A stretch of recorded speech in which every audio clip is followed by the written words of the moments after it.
Academy. Good evening everyone. Welcome to Harish Academy. Today we will discuss March 7th 2026 current affairs in detail. ఇవాళ మన first topic భారతదేశంలో మొట్టమొదటి integrated ocean thermal energy conversion desalination plant. India's first integrated ocean thermal energy conversion desalination plant. దీనిని లక్షద్వీప్లో Indian government ఏర్పాటు చేయబోతోంది. లక్షద్వీప్ మనకి union territory, కేంద్ర పాలిత ప్రాంతం. లక్షద్వీప్లోని కవరట్టి ఐలాండ్, కవరట్టి ద్వీపంలో ఏర్పాటు చేయబోతా ఉంది. మరి ఇక్కడ తెలుసుకోవాల్సింది ఈ ఓషియన్ థర్మల్ ఎనర్జీ కన్వర్షన్ అంటే ఏంటి, డీశాలినేషన్ ప్లాంట్ అంటే ఏంటి. రెండు విధాలుగా మనం చూడాలా. ఈ యొక్క సెంటెన్స్ని రెండు విధాలుగా మనం 2 టైప్స్గా డివైడ్ చేసుకోవాలి. ఇక్కడ ఫస్ట్ డీశాలినేషన్ ప్లాంట్ అంటే ఈ యొక్క సీ వాటర్ ఏదైతే ఉంటుందో, ఉప్పు నీటి వాటరు, ఆ సీ వాటర్ని డ్రింకింగ్ వాటర్గా కన్వర్ట్ చేసే ఒక ప్లాంట్. డీశాలినేషన్ టెక్నాలజీ అంటే ఉప్పు నీటిని తాగునీరుగా మార్చే ఒక టెక్నాలజీ. ఓషియన్ వాటర్ని డ్రింకింగ్ వాటర్గా అంటే పోర్టబుల్ వాటర్గా కన్వర్ట్ చేసే ప్లాంటే డీశాలినేషన్ ప్లాంట్. మరి ఓషియన్ థర్మల్ ఎనర్జీ కన్వర్షన్ అంటే ఏంటి? పేరులోనే ఉంది. థర్మల్ అంటే ఏంటి? మనకి థర్మల్ అంటే హీట్ కదా, థర్మల్ అంటే హీట్. మరి ఇక్కడ మీరు చూస్తే ఇది సముద్రం అనుకుంటే, మనకి సముద్రంలో పైన వార్మ్ ఓషియన్ వాటర్ ఉంటుంది. సముద్రం సర్ఫేస్ పైన వార్మ్ ఓషియన్ వాటర్ ఉంటుంది. అంటే ఏంటి? కొద్దిగా వేడిగా ఉంటుంది, ఎందుకంటే మనకి ఆ సూర్యకిరణాలు అవన్నీ పడినప్పుడు. కానీ నువ్వు డీప్గా పోయే కొద్దీ ఓషియన్ వాటర్ ఏదైతే ఉంటుందో కోల్డ్ డీప్ ఓషియన్ వాటర్ అంటారు. అంటే ఏంటి? లోపలికి పోయే కొద్దీ అది వేడి తగ్గిపోతుంది. మరి ఇక్కడ డిఫరెన్స్ వస్తుంది కదా, టెంపరేచర్ డిఫరెన్స్. ఈ వార్మ్కి కోల్డ్కి మధ్య టెంపరేచర్ డిఫరెన్స్, ఉష్ణోగ్రత మధ్య వ్యత్యాసమే థర్మల్ డిఫరెన్స్ అంటారు. థర్మల్. మరి ఆ థర్మల్ డిఫరెన్స్ని, ఆ ఓషియన్ థర్మల్ ఎనర్జీని ఉపయోగించి ఎలక్ట్రిసిటీని ప్రొడ్యూస్ చేస్తే, విద్యుత్ ఉత్పత్తి చేస్తే అదే ఓషియన్ థర్మల్ ఎనర్జీ అంటారు. ఇది మనకి చాలా పుష్కలంగా ఉంటుంది కదా మనకి ఓషియన్ వాటర్ అనేది. సో తద్వారా కర్బన ఉద్గారాలు కూడా తగ్గుతాయని చెప్పవచ్చు. సో మరి ఇప్పుడు ఈ ocean thermal energy conversion desalination plant అంటే ఏంటి? ఈ ఓషియన్ థర్మల్ ఎనర్జీ కన్వర్షన్ ద్వారా ప్రొడ్యూస్ అయిన ఎలక్ట్రిసిటీ, ఉత్పత్తి అయిన ఎలక్ట్రిసిటీని ఉపయోగించి ఈ యొక్క సీ వాటర్ని డ్రింకింగ్ వాటర్గా కన్వర్ట్ చేయడం కోసము ఉపయోగించే ప్లాంటే ఓటీఈసీ డీశాలినేషన్ ప్లాంట్. సో అది అండి. సో ఇక్కడ గుర్తుపెట్టుకోవాల్సింది, ఎక్కడ ఏర్పాటు చేస్తూ ఉన్నారంటే గుర్తుపెట్టుకోండి, లక్షద్వీప్లోని కవరట్టి ఐలాండ్. మరి కవరట్టి ఐలాండ్ అంటే ఏంటి? లక్షద్వీప్కి headquarters, administrative headquarters, ప్రధాన రాజధాని అని చెప్పవచ్చు. మరి ఈ యొక్క ఓటీఈసీ డీశాలినేషన్ ప్లాంట్ని నీతి ఆయోగ్ ప్రయారిటీ ఏరియాగా గుర్తించింది. అంటే చాలా ముఖ్యమైనది ఇది. ఇదో విధంగా చెప్పాలంటే జాతీయ ప్రాముఖ్యత కలిగిన ప్రాజెక్టు, నేషనల్ ఇంపార్టెన్స్ కలిగిన ప్రాజెక్ట్ అని చెప్పేసి నీతి ఆయోగ్ చెప్పింది. మరి ఇప్పుడు దీన్ని ఎవరు నిర్మిస్తూ ఉన్నారు, ఎవరు దీన్ని పరిశీలించారు అంటే నిన్న union earth minister and science and technology minister, union earth sciences minister మరియు సైన్స్ అండ్ టెక్నాలజీ మంత్రి జితేంద్ర సింగ్ గారు ఈ ప్రాజెక్ట్ యొక్క పురోగతిని, వర్క్స్ని రివ్యూ చేశారు, సమీక్షించారు. మరి దీన్ని డెవలప్ చేస్తూ ఉన్నది national institute of ocean technology. Earth sciences మంత్రిత్వ శాఖ, ఎర్త్ సైన్సెస్ మినిస్ట్రీ కింద ఉండే అటానమస్ సంస్థ national institute of ocean technology. దీని హెడ్ క్వార్టర్స్ ఎక్కడ మనం చాలాసార్లు తెలుసుకున్నామండి, చెన్నై. NIOT అంటేనే గుర్తు రావాల్సింది మీకు, మత్స్య 6000 మిషన్ అట్లా. సో ఈ విధంగా నిన్న ఆయన ఈ వర్క్స్ని పరిశీలించారు లక్షద్వీప్లో. India's first ఓటీఈసీ. ఇది ఒక విధంగా చెప్పాలంటే వరల్డ్లోనే మొట్టమొదటి ఓటీఈసీ డీశాలినేషన్ ప్లాంట్ అని కూడా చెప్పవచ్చు. మీరు PIB చూస్తే PIBలో ఏమన్నాడు అంటే ఇండియాలోనే మొట్టమొదటిది కాదు, ఒక విధంగా చెప్పాలంటే వరల్డ్లోనే first of its a kind initiative అన్నాడు. ప్రపంచంలోనే మొట్టమొదటి ఓటీఈసీ డీశాలినేషన్ ప్లాంట్ అని కూడా అన్నాడు. సో అది కూడా మనకు కరెక్ట్ అవుతుంది. నెక్స్ట్ వన్, భారతదేశపు తొలి అంతర్గత నది లైట్ హౌస్ బ్రహ్మపుత్ర నది పైన ఏర్పాటు చేస్తూ ఉన్నారు. భారతదేశపు తొలి అంతర్గత నది లైట్ హౌస్ అంటే India's first inland river light house. India's first inland river light house Brahmaputra river పైన గవర్నమెంట్ ఆఫ్ ఇండియా పోర్ట్స్ మంత్రిత్వ శాఖ ఇన్లాండ్ వాటర్వేస్ అథారిటీ ఆఫ్ ఇండియాతో కలిసి వీటిని ఏర్పాటు చేస్తూ ఉంది. మరి ఇక్కడ మనం ఫస్ట్ తెలుసుకోవాల్సింది లైట్ హౌస్లు అంటే ఏంటి. మనము లాస్ట్ టైం కూడా తెలుసుకున్నామండి లైట్ హౌస్ ఫెస్టివల్ గురించి ఇటీవల. లైట్ హౌస్ అంటే ఇవి జనరల్గా ఇవి సముద్రాల వద్ద ఏర్పాటు చేస్తారు. ప్రాచీన కాలంలో ఈ లైట్ హౌసెస్ని నావిగేషన్ కోసం యూజ్ చేసేవాళ్ళు. సముద్ర యాత్రికులు సముద్రయాన ప్రయాణం కోసము ఒక దిక్సూచి లాగా నావిగేషన్ లాగా యూజ్ చేసేవాళ్ళు. సో నావిగేషన్కి యూజ్ చేసే ఒక ఇన్ఫ్రాస్ట్రక్చర్ అని చెప్పవచ్చు. మరి ఫస్ట్ టైం ఇన్లాండ్ రివర్ వద్ద అంటే ఏంటి, నదుల వద్ద అంతర్గత నదీ లైట్ హౌస్ని ఏర్పాటు చేయబోతా ఉన్నారు. దీన్ని ఎక్కడ నిర్మిస్తూ ఉన్నారు అంటే బ్రహ్మపుత్ర నది పైన 4 లొకేషన్స్, 4 వ్యూహాత్మక ప్రాంతాలలో వీటిని 4 ఏర్పాటు చేస్తూ ఉన్నారు. మరి ఈ బ్రహ్మపుత్ర నది పైన నేషనల్ వాటర్ వే 2 ఉంటుంది, జాతీయ జలమార్గం, 2వ జాతీయ జలమార్గం. ఈ 2వ జాతీయ జలమార్గం బ్రహ్మపుత్ర నది పైన ఉంటుంది. సో తద్వారా ఏమవుతుంది అంటే మనకి ఈ నదీ రవాణా వ్యవస్థ, ఇన్లాండ్ వాటర్ ట్రాన్స్పోర్ట్ కూడా డెవలప్ అవుతుంది. మనం చూస్తూ ఉంటే ఇటీవల కాలంలో ఇన్లాండ్ రివర్ టూరిజం పెరుగుతూ ఉంది. ఈ నదులలో బోట్ల ద్వారా ట్రావెల్ చేయడం ద్వారా రెవెన్యూ కూడా వస్తుంది. మరి ఇండియాలో as of now 111 national waterways ఉన్నాయి, 111 జాతీయ జలమార్గాలు ఉన్నాయి. మరి ఇక్కడ మనం తెలుసుకోవాల్సింది ఏంటంటే ఇక్కడ మీరు చూస్తే ఆ నేషనల్ వాటర్ వే 2 ఎక్కడ ఉంది అంటే నేషనల్ వాటర్ వే 2 బ్రహ్మపుత్ర రివర్ పైన ధూబ్రీ నుంచి సాదియా, అస్సాంలోని ధూబ్రీ నుంచి సాదియా మధ్య 891 కిలోమీటర్స్ ఉంటుంది దీని లెంగ్త్. సో ఇది అండి మనకి ఇక్కడ మీరు చూస్తే కొన్ని ముఖ్యమైన నేషనల్ వాటర్ వేస్ ఉన్నాయి. నేషనల్ వాటర్ వే 1 గంగా నది పైన 1620 కిలోమీటర్స్ ఉంటుంది. మనకి వీరైతే స్క్రీన్ షాట్ తీసుకోవచ్చండి. సో జస్ట్ ఇక్కడికి స్టిక్ అవ్వండి, ఎక్కువ డెప్త్ పోవద్దు. నేషనల్ వాటర్ వే 1 గంగా నది పైన, నేషనల్ వాటర్ వే 2 బ్రహ్మపుత్ర పైన, నేషనల్ వాటర్ వే 3 అంటే వెస్ట్ కోస్ట్ కెనాలు కొల్లాం నుంచి కొత్తాపురం, నేషనల్ వాటర్ వే 4 అంటే గోదావరి కృష్ణా పైన నిర్మించారు ఆంధ్రప్రదేశ్, నేషనల్ వాటర్ వే 5 అంటే బ్రహ్మణి కెనాల్ పైన, బ్రహ్మణి రివర్ పైన, నేషనల్ వాటర్ వే 6 అంటే బరాక్ నది పైన. అలాగండి జాగ్రఫీలో వెళ్ళిపోతాయి మీకు ఇవి. నెక్స్ట్ టాపిక్, పోషకాహారాన్ని బలోపేతం చేయడానికి నీతి ఆయోగ్ మరియు యూనిసెఫ్ ఇండియా ఒప్పందం. న్యూట్రిషనల్ సెక్యూరిటీ కోసం, న్యూట్రిషనల్ ఫుడ్ని అందించడం కోసం నీతి ఆయోగ్ మరియు యూనిసెఫ్ సంస్థ ఒక అగ్రిమెంట్ కుదుర్చుకున్నాయి.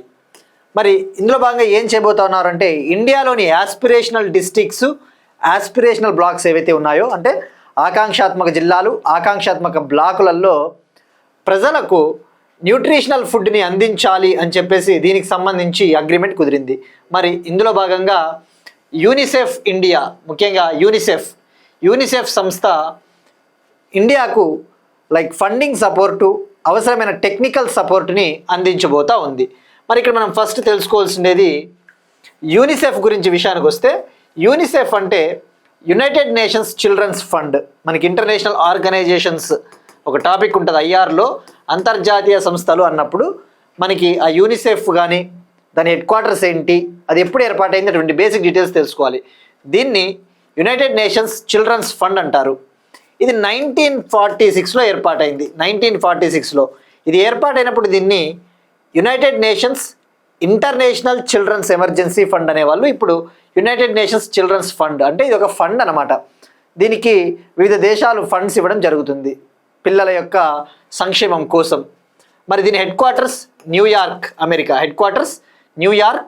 అమెరికా.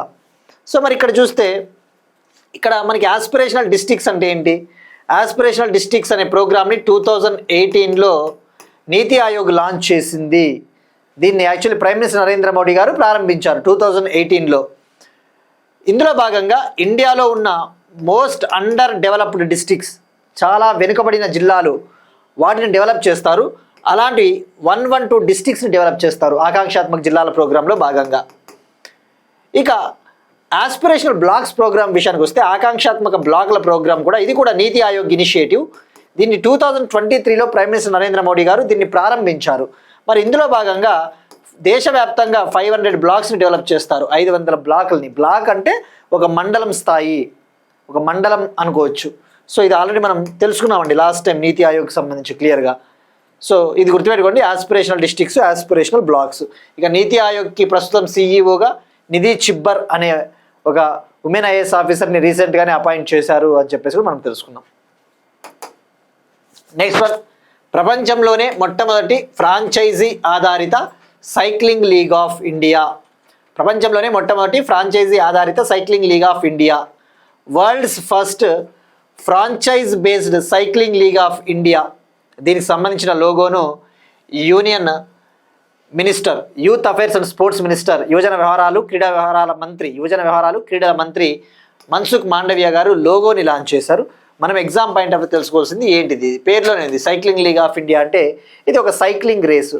మరి దీనికి ప్రాముఖ్యత ఏంటి, ఇది ప్రపంచంలోనే మొట్టమొదటిది ఎలా అవుతుందంటే దీన్ని వివిధ ఫ్రాంచైజీలు నిర్వహిస్తూ ఉన్నాయి. ఏ విధంగా అయితే మనకి ఐపీఎల్ క్రికెట్ ఇట్లా ఫ్రాంచైజీలు నిర్వహిస్తాయో అలాగా. సో ఇది నవంబర్ 2026 ఆ టైంలో, అంటే ఈ సంవత్సరం నవంబర్లో గుజరాత్లోని అహ్మదాబాద్లో జరగబోతూ ఉంది. ఇంకా డేట్స్ అయితే మనకి ఇవ్వలేదండి, నవంబర్ అని చెప్తా ఉన్నారు, అహ్మదాబాదు. మరి ఇందులో భాగంగా 8 సిటీస్కు చెందిన 8 ఫ్రాంచైజీలు ఈ సైక్లింగ్ లీగ్ ఆఫ్ ఇండియాని నిర్వహించబోతా ఉన్నారు. ఇందులో భాగంగా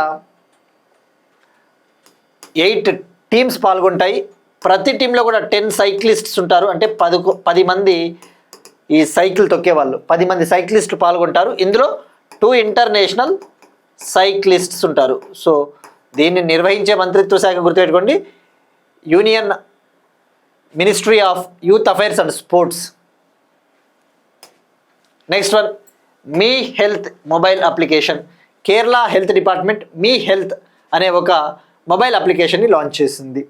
మనకి ఈ మొబైల్ అప్లికేషన్స్ లాంచ్ చేసినప్పుడు వాటి పర్పస్ ఏంటి, దీని ముఖ్య ఉద్దేశం కేరళలో ఉన్న సిటిజన్స్, కేరళ పౌరులు ఎవరైతే ఉంటారో కేరళ రాష్ట్ర ప్రజలు, వాళ్ళకి అవసరమైన గవర్నమెంట్ హాస్పిటల్స్ అందుబాటులో ఎక్కడ ఉన్నాయి, అవసరమైన బ్లడ్ బ్యాంకులు ఎక్కడ అందుబాటులో ఉన్నాయి, అవసరమైన లేబొరేటరీ టెస్టులు ఎక్కడ దొరుకుతాయి, మనకి ఎక్కడ లేబొరేటరీ టెస్టులు చేయించుకోవాలి, ఇటువంటి హెల్త్ ఇన్ఫర్మేషన్ అంతా అందించడం కోసం ఒక మొబైల్ అప్లికేషన్ని లాంచ్ చేయడం జరిగింది, మీ హెల్త్ మొబైల్ అప్లికేషన్.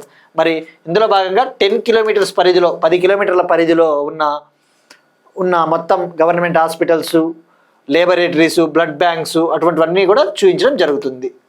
సో అంటే ఆరోగ్య రంగంలో ఇది ఒక ఇనిషియేటివ్ అని చెప్పవచ్చు. ఇక కేరళ చీఫ్ మినిస్టర్ పినరయ్ విజయన్ గారు. Next one, Gaddar film awards 2025. Telangana government Gaddar film awards 2025ని ఇవాళ అనౌన్స్ చేసింది, ప్రకటించింది. మరి మనం తెలుసుకోవాల్సింది హైలైట్స్. ఫస్ట్, గద్దర్ అంటే ఈయన తెలంగాణ రెవల్యూషనరీ పోయెట్, తెలంగాణ విప్లవ కవి. ఈయన పేరిట ఈ అవార్డ్స్ని 2024లో ఏర్పాటు చేశారు. ఇక లాస్ట్ ఇయరే ఈ అవార్డ్స్ని ఫస్ట్ టైం ఇవ్వడం జరిగింది 2025లో. ఇప్పుడు 2026లో అనౌన్స్ చేశారు. కానీ గుర్తుపెట్టుకోండి, అనౌన్స్ చేసింది 2026లో, కానీ 2025లో వచ్చిన మూవీస్కి అవార్డ్స్ ఇవ్వడం జరుగుతుంది. అందుకే గద్దర్ ఫిల్మ్ అవార్డ్స్ 2025. సో గుర్తుపెట్టుకోండి, 2024లో ఈ అవార్డ్స్ని ఎస్టాబ్లిష్ చేశారు, ఏర్పాటు చేశారు. లాస్ట్ ఇయర్ 2025 జూన్ ఆ టైంలో మనం తెలుసుకున్నాం. ఫస్ట్ టైం గద్దర్ అవార్డ్స్ని అనౌన్స్ చేశారు విన్నర్స్ని. ఇప్పుడు సెకండ్ ఎడిషన్ అని చెప్పవచ్చు. సో మరి ఈ కాంటెక్స్ట్లో మనకి అవార్డ్స్ ఎవరికి వచ్చాయో మనం ఒకసారి తెలుసుకోవాలండి. ఇందులో భాగంగా మరి ఇక్కడ మీరు చూస్తే 2025 జనవరి 1 నుంచి 2025 డిసెంబర్ 31 వరకు central board of film certification ద్వారా సర్టిఫికేట్ పొందిన మూవీస్కి, షార్ట్ ఫిల్మ్స్కి అవార్డ్స్ ఇవ్వడం జరుగుతుంది. మరి మనకి తెలుసుకోవాల్సింది హైలైట్స్ ఎవరికి వచ్చాయి, ఏం అవార్డ్స్ అంటే, స్పెషల్ అవార్డ్స్ విషయానికి వస్తే ఎన్టీఆర్ నేషనల్ అవార్డు చిరంజీవి గారికి వచ్చింది, పైడి జయరాజు అవార్డు కమల్ హాసన్ గారికి వచ్చింది, నాగిరెడ్డి చక్రపాణి అవార్డు అశ్విని దత్ గారికి వచ్చింది, ఏఎన్ఆర్ అవార్డు అంటే అక్కినేని నాగేశ్వరరావు గారి అవార్డు జయసుధ గారికి వచ్చింది. ఇక అలానే BN Reddy film award Singeetam Srinivasarao గారికి, KL Kantharao film award R Narayanamurthy గారికి, రఘుపతి వెంకయ్య ఫిల్మ్ అవార్డు రమేష్ ప్రసాద్ గారికి, Cinare award C Narayana Reddy film award Suddala Ashok Teja గారికి వచ్చింది. సో మరి ఇక్కడ ఇంకా కొన్ని హైలైట్స్ తీసుకుంటే మనం కొన్ని తెలుసుకుందామండి, ప్రతిదీ మనం తెలుసుకోవాల్సిన అవసరం ఉండదు. ఉత్తమ చిత్రం రాజు వెడ్స్ రాంబాయ్ అంటే బెస్ట్ ఫిల్మ్ రాజు వెడ్స్ రాంబాయ్. ఉత్తమ ద్వితీయ చిత్రము, ఉత్తమ తృతీయ చిత్రం అవసరం లేదండి, మీరు గుర్తుపెట్టుకుంటారంటే స్క్రీన్ షాట్ తీసుకొని చదువుకోవచ్చు, బట్ మనకి ఉత్తమ చిత్రం ఎనఫ్. ఇక ఉత్తమ నటుడు బెస్ట్ యాక్టర్ నాగ చైతన్య తండేల్ మూవీకి, బెస్ట్ యాక్ట్రెస్ ఉత్తమ నటి రష్మిక ది గర్ల్ ఫ్రెండ్ మూవీకి, ఉత్తమ దర్శకుడు సాయిలు రాజు వెడ్స్ రాంబాయి దర్శకుడు ఉత్తమ బెస్ట్ డైరెక్టర్. ఇక ఉత్తమ సోషల్ మెసేజ్ మూవీ కోర్టు, ఉత్తమ డాక్యుమెంటరీ అంటే best documentary unity, best feature film on national integration Thandel అంటే జాతీయ సమైక్యత కోసము మంచిగా పాటుపడిన movie, best feature film on national integration Thandel. ఇక ఉత్తమ ప్రజాదరణ చిత్రం సంక్రాంతికి వస్తున్నాము, ఇవి చాలా ఉన్నాయండి. ఉత్తమ బాలల చిత్రం అనగనగా, ఉత్తమ సహాయ నటుడు మనకి అవన్నీ అవసరం లేదండి, ఉత్తమ సహాయ నటుడు ఉత్తమ సహాయ నటి. సో గుర్తుపెట్టుకోండి ఉత్తమ సహాయ నటుడు శివాజీ అని చెప్పేసి చాలామంది ఉన్నారు. ఉత్తమ సంగీత దర్శకుడు Mark Robin, best music director Dandora movie music director Mark Robin, ఉత్తమ గాయకుడు best singer Anurag Kulkarni Raju weds Rambai, ఉత్తమ గాయని బెస్ట్ ఫీమేల్ సింగర్ కన్నప్ప మూవీకి గాను సాహితి అనే సింగర్కి. నెక్స్ట్ వన్ అగైన్ తెలంగాణకు సంబంధించి ఒక ఇంపార్టెంట్ టాపిక్. మార్చ్ 12న హైదరాబాద్లో నెట్ఫ్లిక్స్ గ్లోబల్ విఎఫ్ఎక్స్ హబ్ను ప్రారంభించిన తెలంగాణ చీఫ్ మినిస్టర్ రేవంత్ రెడ్డి గారు. మార్చ్ 12న హైదరాబాద్లో నెట్ఫ్లిక్స్ గ్లోబల్ విఎఫ్ఎక్స్ హబ్ని తెలంగాణ చీఫ్ మినిస్టర్ రేవంత్ రెడ్డి గారు లాంచ్ చేయబోతున్నారు. ఇక్కడ ఏంటిది నెట్ఫ్లిక్స్, మన నెట్ఫ్లిక్స్ అంటే తెలియని వాళ్ళు ఎవరు ఉండరు కదండి, మూవీస్. సో ఇదంతా కూడా audio video visual economy. So ఇదంతా కూడా ఏంటంటే మనకి animation, visual effects, gaming, comics సెక్టార్ని డెవలప్ చేయడానికి తెలంగాణ గవర్నమెంట్ తీసుకుంటా ఉన్న చర్యలు, ఇనిషియేటివ్స్ అని చెప్పవచ్చు. మనము ఒక టాపిక్ డిస్కస్ చేసుకున్నామండి, క్రియేటివ్ ఎకానమీ. దీనినే ఆరెంజ్ ఎకానమీ అని పిలుస్తారు అని చెప్పేసి. ఆరెంజ్ ఎకానమీ అంటే ఏంటండి, మనం ఇప్పుడు చూస్తూ ఉన్నాం వీడియో గేమ్స్, షార్ట్ ఫిల్మ్స్, మన క్రియేటివ్ అంటే మన యొక్క ఆలోచనలు పదును పెట్టి కవితలు రాసిన, సాంగ్స్ పాడిన, ఇదంతా కూడా క్రియేటివ్ ఎకానమీ మన యొక్క సృజనాత్మక పైన ఆధారపడి ఉంటుంది. మనం కవితలు, సినిమాలు తీయడం ద్వారా, పాటలు పాడడం ద్వారా డబ్బులు సంపాదించవచ్చు. వీడియో గేములు తయారు చేయడం, వీడియో గేములు ప్రోగ్రాములు రాయడం ద్వారా సో మనీని సంపాదించవచ్చు. దీన్నే క్రియేటివ్ ఎకానమీ అంటారు. ఇంకో టర్మ్ వచ్చేసి ఆరెంజ్ ఎకానమీ. సో మరి ఈ ఆరెంజ్ ఎకానమీని డెవలప్ చేయడానికి తెలంగాణ గవర్నమెంట్ తీసుకుంటా ఉన్న ఇనిషియేటివ్స్, ఇందులో భాగంగా నెట్ఫ్లిక్స్ ఆఫీస్ని లాంచ్ చేయబోతా ఉన్నారు. మరి నెట్ఫ్లిక్స్ ఆల్రెడీ ఇండియాలో మొట్టమొదటి ఆఫీస్ని ముంబైలో ఏర్పాటు చేసింది. నెట్ఫ్లిక్స్ తన ఫస్ట్ ఆఫీస్ని ముంబైలో ఏర్పాటు చేసింది. ఇప్పుడు నెట్ఫ్లిక్స్కి ఇది 2వ ఆఫీసు ఎక్కడ, హైదరాబాదు. నెక్స్ట్ వన్ అగైన్ తెలంగాణకు సంబంధించి ఒక ఇంపార్టెంట్ టాపిక్. తొలి మహిళా అగ్నిమాపక సిబ్బందిని నియమించిన Telangana fire disaster response team తొలి మహిళా అగ్నిమాపక సిబ్బందిని నియమించనుంది. Telangana fire disaster response emergency and civil defence department first batch of women fire ఫైటర్స్ని రిక్రూట్ చేసుకోబోతా ఉంది. ఇక్కడ మీరు చూస్తే జనరల్గా అగ్నిమాపక సిబ్బంది, ఫైర్ ఫైటర్స్ ఎక్కువగా లైక్ మేల్సే ఉంటారు. సో ఈ యొక్క అగ్నిమాపక సిబ్బందిలో కూడా మహిళల్ని నియమించుకోవడం ద్వారా జెండర్ ప్యారిటీ, లింగ సమానత్వాన్ని తీసుకురావచ్చు అని చెప్పేసి తెలంగాణ గవర్నమెంట్ ఇనిషియేటివ్ తీసుకుంటా ఉంది. మరి ఈ నియామకాన్ని ఎవరు చేపడతారు అంటే Telangana state level police recruitment board ఈ యొక్క నియామకాన్ని రిక్రూట్మెంట్ చేపట్టబోతోంది. ఇందులో భాగంగా station fire officer, fire fighter పోస్టులకు సంబంధించి ఈ కొత్త రూల్స్ కింద station fire officer, fire fighter పోస్టులకు సంబంధించి ఉమెన్కు, మహిళలకు 33.3 రిజర్వేషన్, 33.3% రిజర్వేషన్లను ప్రత్యక్ష నియామకాల్లో కల్పిస్తారు. 33.3 రిజర్వేషన్ని ఉమెన్కి ఈ పోస్టులలో కల్పించడం జరుగుతుంది. మరి ఇండియాలో మొట్టమొదటి మహిళా ఫైర్ ఫైటర్ ఎవరు అంటే, India's first women fire fighter అంటే హర్షిని కన్హేకర్. ఈమె 2002లోనే నాగపూర్కు చెందిన నేషనల్ ఫైర్ సర్వీస్లో జాయిన్ అయింది, మహారాష్ట్ర. నెక్స్ట్ వన్ ఆంధ్రప్రదేశ్కి సంబంధించి AP family card and family database. Andhra Pradesh government family card and family డేటాబేస్ని చేపడతా ఉంది, ఈ ప్రాజెక్ట్ని చేపడతా ఉంది. Family benefit management system. ఆంధ్రప్రదేశ్లోని ఫ్యామిలీస్ ఏవైతే ఉంటాయో అర్హులైన ప్రతి కుటుంబానికి ఎలిజిబుల్ ఫ్యామిలీస్కి ఆంధ్రప్రదేశ్లోని అర్హత కలిగిన ప్రతి కుటుంబానికి సంక్షేమ పథకాల ఫలాలు ఈ వెల్ఫేర్ స్కీమ్స్ అందజేయాలి అని చెప్పేసి ఒక డేటాబేస్ని తయారు చేస్తూ ఉంది. ఆ డేటాబేసే family benefit management system. Family benefit management system ఇది ఒక digital platform, centralised digital platform. ఇందులో భాగంగా ఆంధ్రప్రదేశ్లోని కుటుంబాల నుంచి సమాచారాన్ని సేకరిస్తారు. సో ఆ డేటాబేస్ ఆధారంగా వాళ్ళకి ఈ వెల్ఫేర్ స్కీమ్స్, సంక్షేమ పథకాల లబ్ధిని అందించడం జరుగుతుంది. మరి ఇందులో భాగంగా ఈ డేటాబేస్ను 26 అంశాలతో తయారు చేయబోతా ఉన్నారు. 26 కీ అట్రిబ్యూట్స్తో ఈ డేటాబేస్ని ప్రిపేర్ చేయబోతా ఉన్నారు. ఆంధ్రప్రదేశ్ గవర్నమెంట్ టార్గెట్ పెట్టుకునింది ఏప్రిల్ 30, 2026 కల్లా, ఏప్రిల్ 30, 2026 కల్లా 90% డేటాని ఈ డేటాబేస్లోకి ఇంటిగ్రేట్ చేయాలి, 90% డేటాని ఈ డేటాబేస్లోకి అప్డేట్ చేయాలి అని చెప్పేసి ఆంధ్రప్రదేశ్ చీఫ్ మినిస్టర్ చంద్రబాబు నాయుడు గారు ఆదేశాలు జారీ చేశారు. సో ఇక్కడ మరి చూస్తే ఇందులో భాగంగా హైలైట్స్ తీసుకుంటే ఈ ఫ్యామిలీ బెనిఫిట్ మేనేజ్మెంట్ సిస్టంలో భాగంగా ఆంధ్రప్రదేశ్లోని ఈచ్ అండ్ ఎవ్రీ ఫ్యామిలీకి ఒక యూనిక్ ఐడెంటిటీ కార్డుని ఇస్తారు, విశిష్ట గుర్తింపు కార్డును.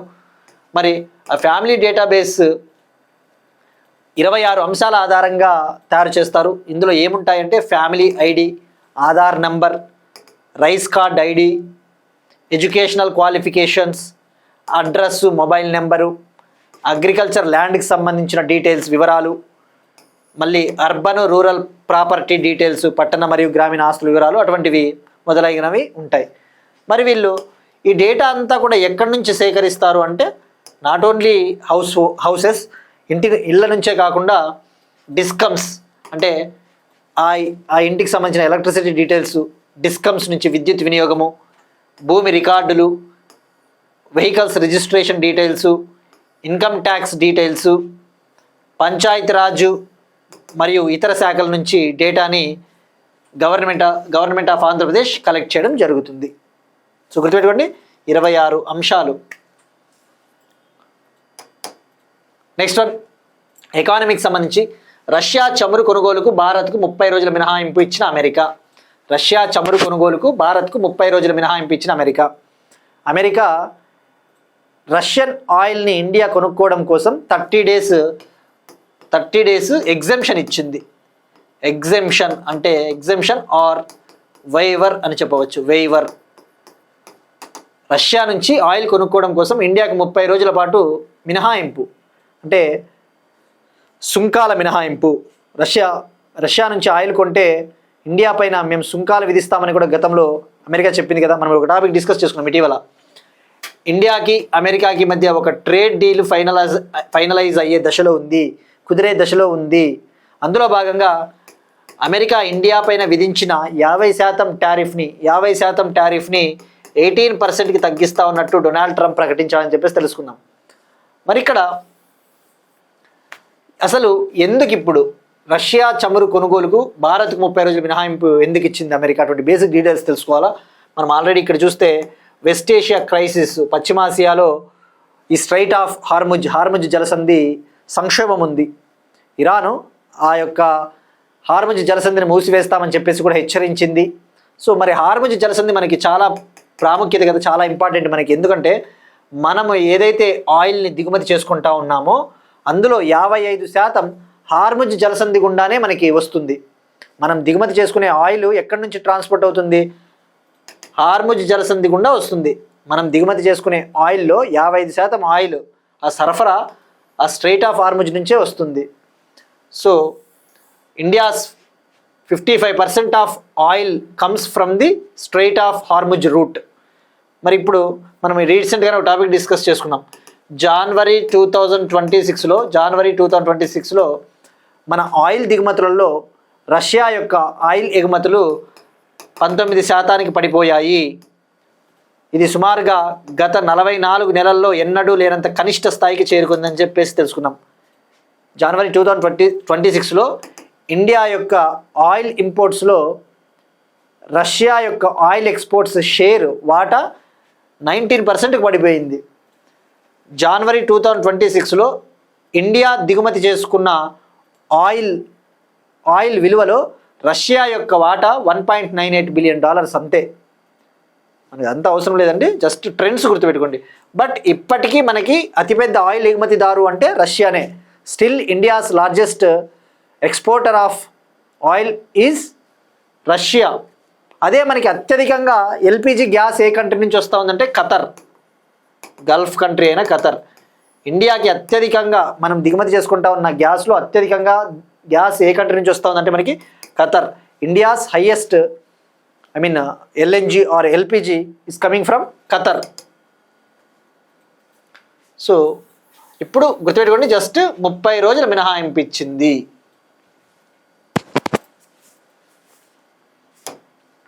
నెక్స్ట్ వన్, బ్రెజిల్లో జరగనున్న సిఎంఎస్ కాప్ 15.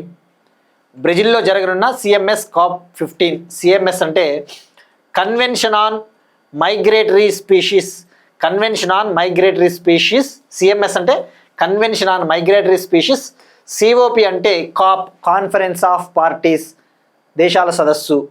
మరి ఇక్కడ ఏంటిది సిఎంఎస్ కాప్? జనరల్గా మనకి యుఎన్ఎఫ్సిసి కాప్ సదస్సు తెలుసు. యుఎన్ఎఫ్సిసికి ఎవ్రీ ఇయర్ కాప్ సదస్సులు జరుగుతాయి. ఆ కాప్ సదస్సు రీసెంట్గా బ్రెజిల్లో జరిగిందని చెప్పేసి కూడా తెలుసుకున్నాం. మరి అది ఏంటిది యుఎన్ఎఫ్సిసి కాప్ సదస్సు ముఖ్య ఉద్దేశం ఏంటి? ఈ యొక్క క్లైమేట్ చేంజ్ని ఎదుర్కోవడం కోసం ఎవ్రీ ఇయర్ దేశాలు ఒక ప్రదేశంలో, ఒక కంట్రీలో మీట్ అవుతారు. దాన్నే కాన్ఫరెన్స్ ఆఫ్ పార్టీస్ అంటారు. అది క్లైమేట్ చేంజ్ని ఎదుర్కోవడం కోసం. మరి కన్వెన్షన్ ఆన్ మైగ్రేటరీ స్పీషీస్ అంటే వలస జీవులకు సంబంధించి వాటిని సంరక్షించడానికి ఎవ్రీ ఇయర్, ప్రతి సంవత్సరం కూడా ఒక సదస్సు, ఒక సమ్మిట్ జరుగుతుంది. అదే సిఎంఎస్ కాప్. మరి ఈ సంవత్సరం జరగనున్నది సిఎంఎస్ కాప్ 15th సదస్సు. మరి ఇక్కడ ఈ సదస్సులో భాగంగా స్ట్రిప్డ్ హైనా అంటే తెలుగులో చెప్పాలంటే చారలు ఉన్న హైనాని ఈ సిఎంఎస్లోని అపెండిక్స్ 1, అపెండిక్స్ 2 లిస్టులో చేర్చాలి అని చెప్పేసి తజికిస్తాన్ కంట్రీ, ఉజ్బెకిస్తాన్ కంట్రీ ప్రతిపాదించాయి. ఈ స్ట్రైప్డ్ హైనాని కన్వెన్షన్ ఆన్ మైగ్రేటరీ స్పీషీస్కి సంబంధించిన అపెండిక్స్ 1, అపెండిక్స్ 2 లిస్టులో జాయిన్ చెయ్యాలి అని చెప్పేసి తజికిస్తాన్, ఉజ్బెకిస్తాన్ ప్రపోజల్ పెట్టడం జరిగింది. మరి ఇక్కడ ఏంటి మనం ఒక్కసారి తెలుసుకుంటే, కన్వెన్షన్ ఆన్ మైగ్రేటరీ స్పీషీస్ విషయానికి వస్తే దీన్నే బాన్ కన్వెన్షన్ అంటారు. బాన్ కన్వెన్షన్ అంటే బాన్ ఒప్పందం. బాన్ అనేది జర్మనీలో ఒక సిటీ. ఏంటిది ఇది కన్వెన్షన్ ఆన్ మైగ్రేటరీ స్పీషీస్ అంటే, మీరు ఇక్కడ చూస్తే ఇక్కడ మెరైన్ స్పీషీస్ ఉన్నాయి, అంటే చేపలు, తిమింగలాలు అటువంటివి. అలానే టెరిస్ట్రియల్ స్పీషీస్ ఉన్నాయి. టెరిస్ట్రియల్ స్పీషీస్ అంటే భూమిపైన సంచరించే జీవులు, అంటే కుక్కలు, నక్కలు ఏవైనా కావచ్చు. మెరైన్ స్పీషీస్ అంటే సముద్రాల్లో ఉండే తిమింగలాలు, చేపలు అటువంటివి. ఏవియన్ స్పీషీస్ అంటే పక్షులు, బర్డ్స్.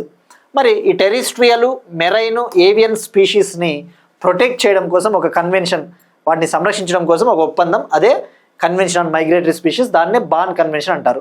మరి ఈ సిఎంఎస్కి 15వ సదస్సు ఎక్కడ జరుగుతూ ఉంది అంటే ఈసారి జరగబోతూ ఉంది బ్రెజిల్లోని క్యాంపో గ్రాండే సిటీలో మార్చ్ 23 నుంచి మార్చ్ 29 వరకు జరగబోతూ ఉంది. ఇందులో భాగంగా ఈ చారల హైనాని అపెండిక్స్ 1, అపెండిక్స్ 2లో జాయిన్ చేయండి అని చెప్పేసి ఈ దేశాలు అడగడం జరిగింది. మరి అపెండిక్స్ 1 అంటే ఏంటి? అపెండిక్స్ 1, అపెండిక్స్ 2లో చేర్చడం వల్ల లాభాలు ఏంటి అంటే వీటిని బాగా సంరక్షించవచ్చు. ఇక్కడ అపెండిక్స్ 1 అంటే ఈ అపెండిక్స్ 1లో చేర్చడం వల్ల కొన్ని జీవులు చాలా తీవ్రమైన ముప్పును ఎదుర్కొంటూ ఉన్నాయి అని అర్థము. అపెండిక్స్ 1లో చేర్చడం వల్ల certain species are facing threat. ఇక అపెండిక్స్ 2లో చేర్చడం వల్ల ఏంటి అంటే కొన్ని రకాల జీవుల్ని సంరక్షించడానికి అంతర్జాతీయ సహకారం అవసరము. అపెండిక్స్ 2 అంటే ఏంటి? కొన్ని స్పీషీస్ని ప్రొటెక్ట్ చేయడం కోసం ఇంటర్నేషనల్ కోఆపరేషన్ అనేది రిక్వైర్డ్, నెససరీ అని చెప్పేసి అర్థం. సో ఇది గుర్తుపెట్టుకోండి. మనకి స్ట్రిప్డ్ హైనా సిఎంఎస్ COP 15 ఎక్కడ జరగబోతోంది. మరి ఇక్కడ దీని ఐయుసిఎన్ స్థితి ఏంటి? నియర్ థ్రెటెండ్ అన్న విషయం గుర్తుపెట్టుకోండి. నియర్ థ్రెటెండ్, ఐయుసిఎన్ స్థితి అంటే నియర్ థ్రెటెండ్ అంటే దీనికి దగ్గరలో ముప్పు ఉంది అని అర్థం. Next one, blue sparrow missile. డిఫెన్స్కి సంబంధించి బ్లూ స్పారో అనే ఒక క్షిపణి అండి. ఇది రీసెంట్గా ఇజ్రాయెల్ లాంచ్ చేసింది. మొన్న అంతెందుకు ఇజ్రాయెల్ లాంచ్ చేసిన ఈ మిస్సైలు ప్రాముఖ్యత తెలుసుకోవాలా. ఇటీవల Iran supreme leader Ayatollah Ali Khamenei గారు ఆయన్ని హత్య చేయడం జరిగింది, ఆయన్ని కిల్ చేయడం జరిగింది. ఆయన్ని చంపడానికి ఇజ్రాయెల్ ఉపయోగించిన మిస్సైల్ బ్లూ స్పారో మిస్సైల్. అయితే మనకి ఎగ్జామ్ పాయింట్ ఆఫ్ వ్యూ మీరు చూస్తే అండి కొన్ని సోర్సెస్ అడుగుతూ ఉంటారు కదా. కరెంట్ అఫైర్స్కి మనం చదివేటప్పుడు వేరియస్ సోర్సెస్ చూసుకోకపోయినా మనకి మెయిన్గా ప్రతి పాయింట్ కవర్ అయ్యేటట్లు చూసుకుంటే సరిపోతుందండి. సో ఇక్కడ మీరు చూస్తే ఇది లైవ్ మింట్లో క్లియర్గా చాలా బ్యూటిఫుల్గా ఇచ్చాడు. బ్లూ స్పారో మిస్సైల్ అనేది ఇటీవల ఇజ్రాయెల్ యూస్ చేసిన ఒక మిస్సైల్. ఇది ఎయిర్ లాంచ్డ్ బ్యాలిస్టిక్ మిసైల్. అంటే ఒక యుద్ధ విమానం ద్వారా గాలిలో నుంచే లాంచ్ చేస్తారు. ఎయిర్ లాంచ్డ్ బ్యాలిస్టిక్ మిసైల్ అంటే ఏంటి? ఒక యుద్ధ విమానం వెళ్తూ ఉన్నప్పుడు ఆ యుద్ధ విమానం నుంచే జార విడుస్తారు. సో గుర్తుపెట్టుకోండి, it's a air launched ballistic missile.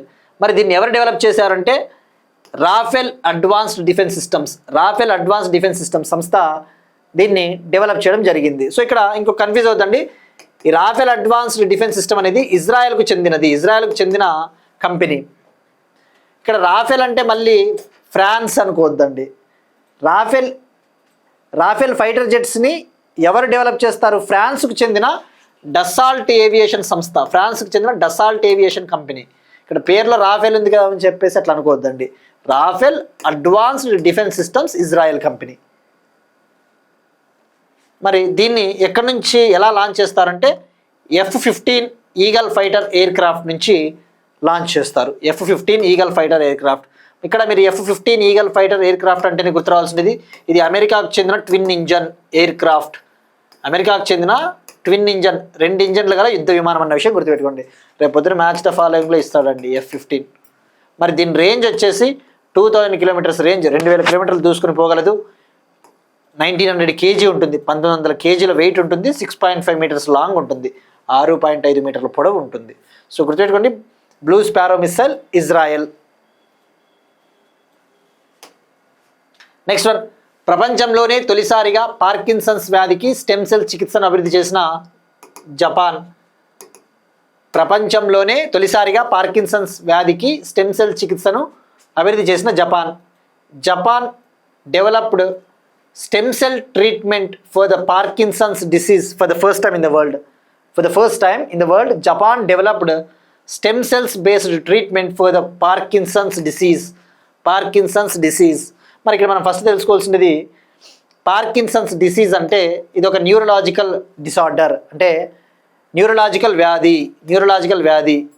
ఇది క్రానిక్ డిసీజ్, అంటే చాలా ఏళ్ల పాటు ఉంటుంది. ఇది వచ్చింది అంటే దీన్ని నయం చేయడం అంత ఈజీ కాదు.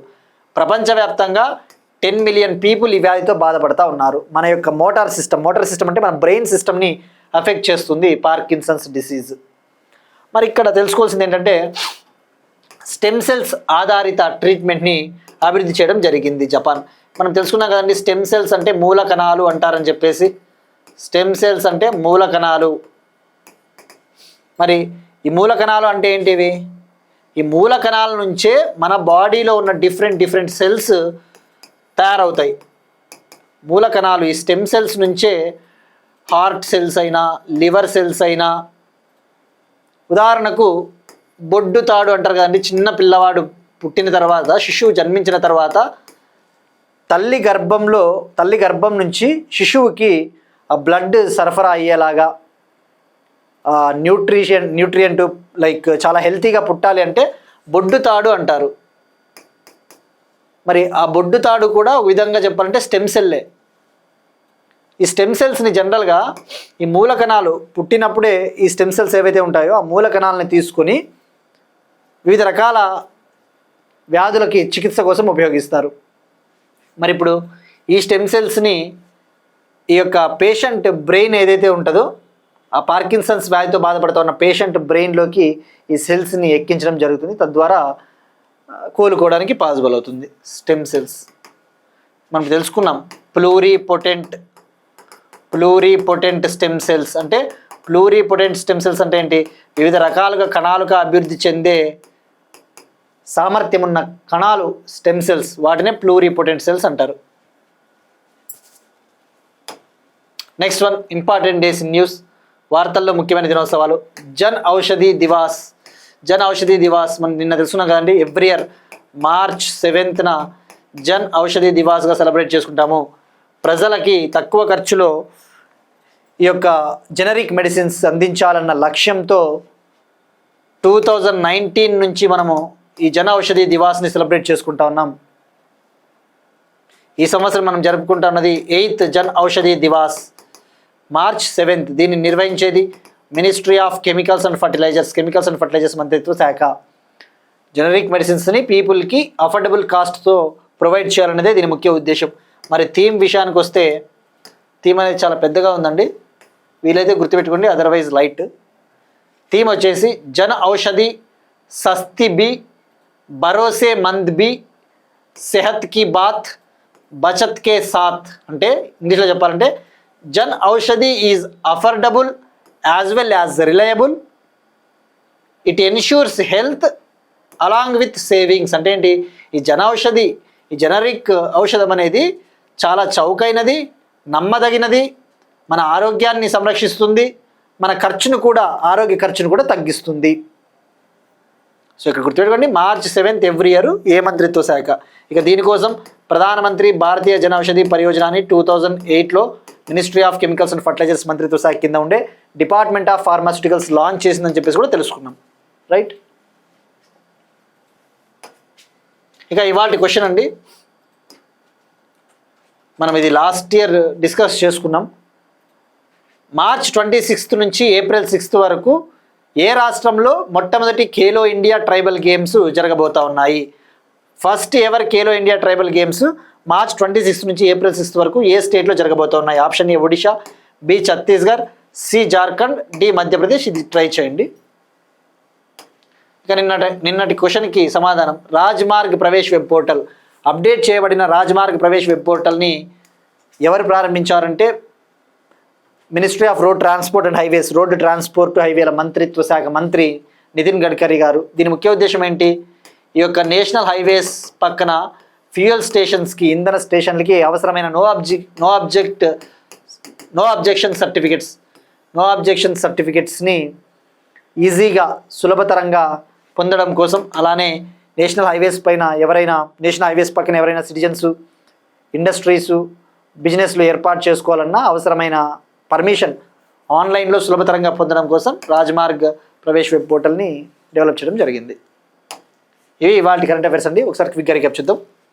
భారతదేశంలో మొట్టమొదటి integrated ocean thermal energy conversion desalination plant Lakshadweep. భారతదేశపు తొలి అంతర్గత నదీ లైట్ హౌస్ బ్రహ్మపుత్ర నది.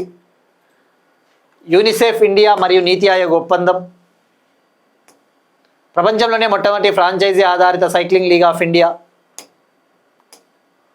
మీ హెల్త్ యాప్ని లాంచ్ చేసిన కేరళ. Gaddar film awards 2025 Telangana.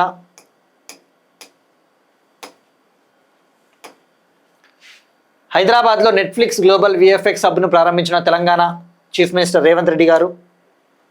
తొలి మహిళా అగ్నిమాపక సిబ్బందిని నియమించిన Telangana. AP family card and family database system. Russia చమురు కొనుగోలుకు భారత్కు 30 రోజుల మినహాయింపు ఇచ్చిన అమెరికా. బ్రెజిల్లో జరగనున్న CMS COP15 సదస్సు. Blue sparrow missile Israel. ప్రపంచంలోనే తొలిసారిగా పార్కిన్సన్స్ వ్యాధికి స్టెమ్ సెల్ చికిత్సను అభివృద్ధి చేసిన Japan. Jan Aushadhi Diwas 2026 March 7th. That's it. These are today's current affairs. We'll meet you next time and thank you everyone.